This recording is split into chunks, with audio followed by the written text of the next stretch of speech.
ગુજરાતમાં હવે 33 નહીં પણ 34 જિલ્લા થઈ ગયા છે. બનાસકાંઠા જિલ્લાનું વિભાજન કરી વાવ થરાદને નવો જિલ્લો બનાવાયો છે.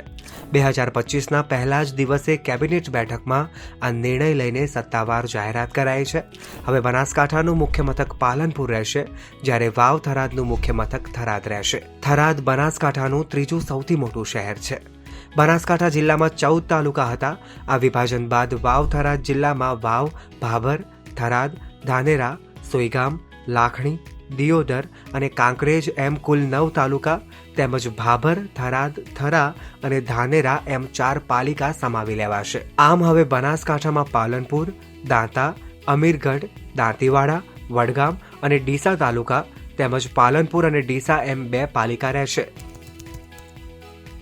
આ પ્રશ્નનો જવાબ છે વહીવટી સરળતા અને ભૌગોલિક તફાવત.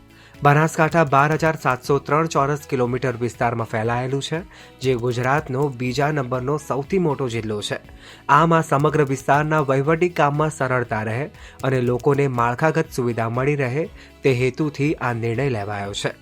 બીજી તરફ 9 પાલિકાને મહાપાલિકા બનાવવાની મંજૂરી મળી છે. અત્યાર સુધી ફક્ત અમદાવાદ, ગાંધીનગર, વડોદરા, સુરત, રાજકોટ, ભાવનગર, જૂનાગઢ અને જામનગર એમ 8 મહાપાલિકા હતી, જેમાં હવે મહેસાણા, ગાંધીધામ, નવસારી, આણંદ, સુરેન્દ્રનગર, નડિયાદ, પોરબંદર, મોરબી અને વાપીનો પણ સમાવેશ કરાયો છે. આમ હવે રાજ્યને 17 મહાનગરપાલિકા મળી છે. ત્યારે સરકારના નિર્ણય વિશે તમારું શું માનવું છે, અમને કોમેન્ટ કરીને જણાવજો.